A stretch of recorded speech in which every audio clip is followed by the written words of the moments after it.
सुधारित आणि प्रभावी बातमी।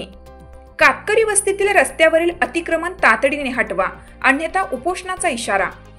इगतपुरी तालुक्यातील मौजे टाकेत येथे कातकरी वस्तीला जोडणाऱ्या सार्वजनिक रस्त्यावर बेकायदेशीर अतिक्रमण वाढत असून प्रशासनाने तातडीने कारवाई करावी, अन्यथा तीव्र आंदोलन छेडण्यात येईल, असा इशारा स्थानिक ग्रामस्थांनी दिला आहे। अतिक्रमणाचा वाढता धोका सत्याई चौक ते आदिम कातकरी वस्ती मार्गे मायंदरा धानोशीकडे जाणाऱ्या सरकारी जिल्हा परिषद रस्त्यावर काही शेतकऱ्यांनी मुरुम आणि दगड टाकून अतिक्रमण केलं आहे। यामुळे शेतकरी, विद्यार्थी आणि ग्रामस्थांना दैनंदिन प्रवास करताना मोठा अडथळा निर्माण होतोय। गट नंबर 154 मधील हा रस्ता जिल्हा परिषदेच्या अखत्यारीत असून त्यावर शेतकरी बाळूसिंग परदेशी, गणेश दुर्गुडे, नंदू जाधव आणि शरद भांगरे यांनी अतिक्रमण केल्याचा आरोप ग्रामस्थांनी केला। ग्रामस्थांवर दबाव आणि त्रास अतिक्रमण हटवण्याची मागणी करताच संबंधित शेतकऱ्यांनी ग्रामस्थांना दमबाजी, शिवीगाळ आणि धमक्या देत असल्याचे आरोप आहेत। याआधीही अतिक्रमणासंदर्भात ग्रामपंचायत, सरपंच आणि तहसील कार्यालयाकडे तक्रारी दाखल करण्यात आल्या, मात्र अद्याप कोणतीही कारवाई झाली नाही। सरपंच, उपसरपंचांचा वरद हस्त। अतिक्रमण करणारे काही शेतकरी स्थानिक सरपंच व उपसरपंचांचे निकटवर्ती असल्याने प्रशासन कारवाईस टाळाटाळ करत आहे, असा ग्रामस्थांचा आरोप आहे। यामुळे न्याय मिळण्यासाठी आता कातकरी वस्तीतील ग्रामस्थांनी उपोषणाचा इशारा दिला आहे। तात्काळ उपाययोजना न झाल्यास तीव्र आंदोलन करू। शेतकरी रस्त्यावरील अतिक्रमण तातडीने हटवावे, रस्त्याची मोजणी करून तो मूळ अवस्थेत आणावा, तसेच दोषींवर कठोर कायदेशीर कारवाई करण्यात यावी, अशी मागणी कातकरी समाजाने केली आहे। अन्यथा लोकशाही मार्गाने मोठे आंदोलन उभे करण्याचा इशारा देण्यात आला आहे। आम्हाला त्रासच तेवढा झाला। आम्हाला जसे का संडास घरकुलं बांधून दिले, ते एक एक कुटुंबामध्ये 4-4 कुटुंब राहायचे, हे कसे काय राहायचे? पाणी आलं का सगळं ओलीव असं आम्ही बारदन आचरून झोपतो। ज्याला सांगावं तो म्हणतो आज कागदपत्र पाठवू, उद्या कागदपत्र पाठवू, कवा पाठवतील? नाही तर द्यावा हुसकून जंगलामध्ये। किती मिटिंगी झाले आमचे असे, इडं कागदपत्र जमा करा, तिडं कागदपत्र जमा करा, हे गोळा करा, ते कवर गोळा करायचे। आता तुम्ही ज्या जागेवर राहताय तिकडे नेमकी समस्या काय तुम्हाला?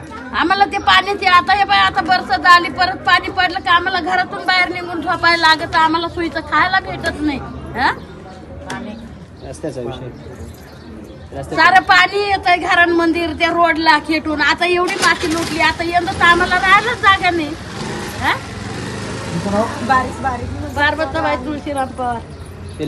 मी एक बाईट देऊ का? पण यांना डीप मध्ये नाही सांग। बाबा, नेमकी काय समस्या आहे तुमची?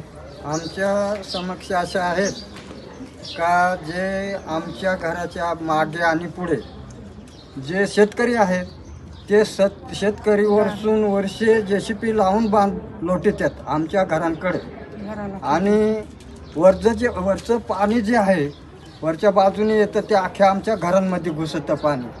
बरं, ते झालं व खालच्या बाजूने शेतकरी आहेत, ते शेतकऱ्यांनी बांध आणखी पार रस्त्यावर आणून लोटून दिल्यानंतर आणखी पाणी तुंबतं, आमच्या घरांमध्ये पाणी जातं, आमचे पोरं लेकरं रस्त्यावर राहतात। एखाद्या गाडी घोडीनं जर उडवलं तर आमचे नुकसान होणार, त्यांची काय नुकसान होणार?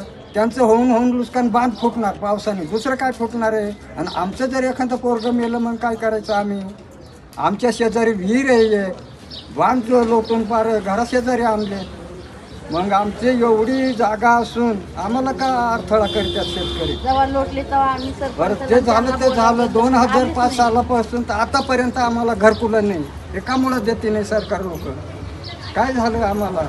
बाकी गावला ज्याच्या घरी 2-2 ट्रॅक्टर, जीप गाड्या, अमकं तमकं बंगले, मोठमोठ्या बिल्डिंग, त्यांना घरकुलं चालू आहेत। आणि आज आम्ही एवढे वर्ष राहून ना आम्हाला जातीचा दाखला, त्यांना आम्हाला सोयीचं राशन कार्ड,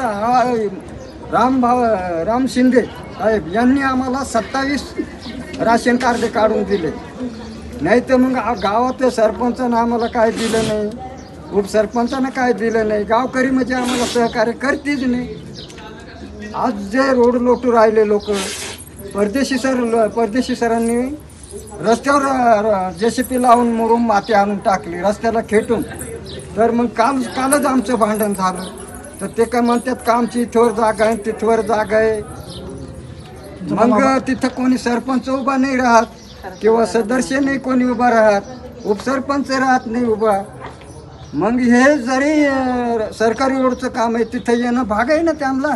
कुठून जातो रस्ता कुठून नाही जात हे बघायला यायला पाहिजे त्यांनी. मग यांनी हा रस्ता आमच्या डायरेक्ट घरांमध्ये द्यायचा का? हे आता आम्हाला माझं नाव निवृत्ती मुकुंद हिलमे. लोकमान्य न्यूजसाठी लक्ष्मीकांत शिंदे, पत्रकार राम शिंदे, इगतपुरी.